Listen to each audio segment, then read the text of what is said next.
Hello to the ADU owners out there and builders and prospective owners. A really important thing when you build an ADU is to sort of define the space that your renter has, the experience they'll have in their outdoor space, and the space that you'll have in your, because it's your house still. I've been reading In-Laws, Outlaws, and Granny Flats by a great author, Michael Litchfield. And he does a fantastic job on defining space and making things work together for people. In this book, he's got probably 20 or more case studies of how ADUs are built, and they're always built with like putting thought into how the ADU and the main house will relate. I'll show you in this video the solution that I came up with as an owner builder. I would say it's not nearly as good as the examples in Michael Litchfield's book, but I hope it gives you some thought into what you'll do with your ADU and how you'll make it good for your renters and good for yourself. This is the house that we bought about 2.5 years ago. It was in the family, my wife's sister's relative. We got a pretty good deal on it, but we wanted to put an ADU in the basement. This house was built in like 100 years ago, and then about 45 years ago, there was a major extension on the back, and it's got a really awesome great room, and the house had about 7 bedrooms, and we were able to convert some of the basement bedrooms in to an ADU. So it's just in the back of the basement where the ADU is. And so that works out pretty good for our family. Gives us enough room, and we like the house. It's in a pretty neighborhood. Good location, close to everything. Beautiful trees, good neighbors. And so it's been a good house for us, and I'll show you how we did the ADU and more specifically the parking. Okay, so this is me in our ADU just when we finished up the kitchen. I did it all myself pretty much. It was a lot of work, and we're pretty proud of it. It's a little 700 square foot ADU, and we've rented to the same husband and wife the whole time for just over 2 years now. This is the solution we did. It's by no means perfect. So you can see the house there in this aerial. And then behind the house, there was some concrete back there. So it's a long driveway. And to go all the way back for the renters to go back there. So we expanded the concrete that was back there. But we didn't, but instead of adding more concrete, we added a hard pack material, which is kind of packs hard like road base. And after we screeded it off to make it flat, it's pretty well stayed flat for the 2 years that the renters have been parking back there. So it's been really good. And it's a nice, we made sure we put in about at least 5-6 inches, in some places deeper. And so it doesn't grow a lot of weeds back there. So it's been a really good solution. And it was like $500 for a load of this. And then we had to build a fence around it. So the way we did it, we built the fence so we'd still have a private backyard back there. So we still have our yard, and we can make a mess back there and do what we need to do. And then the renters have their area where they park and where they go down into their house. So it's good to segregate things this way.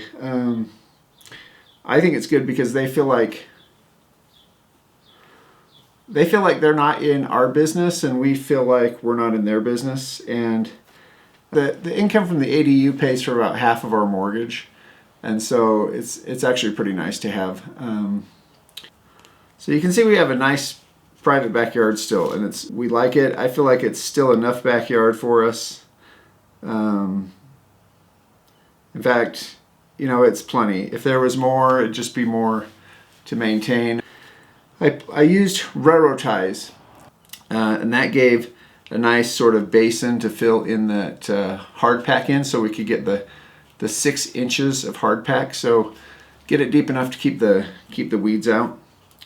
So then, like I said, we graded it, and it stayed pretty flat. We flattened it out good, and it hasn't gotten big lumps in it like you would think it would sometimes with the cars going in and turning to back out. The fence, I want to tell you how I did this fence. So I just put up the wood poles against the railroad ties, nice and plumb and straight. And so this is about the easiest way you can do a fence. It's not the prettiest because it has these big metal poles. These metal poles are not regular fence poles. They're galvanized. My friend had them and he gave them to me. Had them left over from a different project. So they're galvanized and they're really thick. Each pole weighs probably 15 pounds, maybe more. They're really thick gauge poles that will never rust out. And a lot of times if you build a wooden fence, you know, after 10, 20 years, even though it's pressure treated, the fence will rust out, and then you just have a big problem. You have to somehow replace those posts.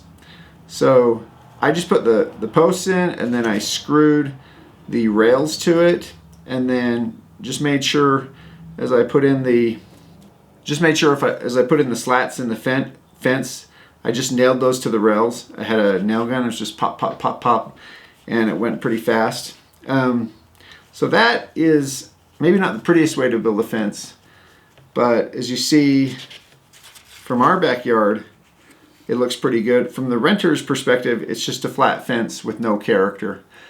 If I was going to do this again, I might put some fake posts on the renter side just to break it up, give it rhythm, so it wasn't just one long flat fence. But I think it's a very functional fence and very quick and easy to build this way, and the post will never rot out. So as far as the parking goes, I think to segregate it was a good solution. So they have their own space, we have our own space, everybody feels a little bit more private. We had to give up the parking on that driveway. That driveway is only wide enough for one car, so if you want to park two on them, you'd have to stack them in there, and that's always a pain. So we kind of gave up really good parking for one car. We park on the street. We have talked about putting a small driveway, or to make it look maybe a little more natural, one of those driveways to just have two tracks on the other side. I don't want to give up the garden spot that's over there. I think it's pretty nice, and so I don't want the front yard to look like a bunch of driveways. So with a narrow yard, there's only room for one narrow driveway that serves the renters. So they go in there and they have to do just a little bit of a 3-point turn to get out, but it's not anything bad. And so I think this is a good solution, and definitely not the only solution you could do. Now the last thing, this is, you can see we had this gate left over, so they had put this gate in next to the house so that you couldn't, so that they could lock it up. So I just took the same gate off and found a really heavy metal post and put that gate on. And so that way we have a way to get into our backyard. If we ever have to get any equipment back there or anything, that'll be pretty helpful. So anyway, I just wanted to show you this, how you could make a private backyard in this particular housing situation. I think it was a pretty good solution, and definitely might have been some other solutions.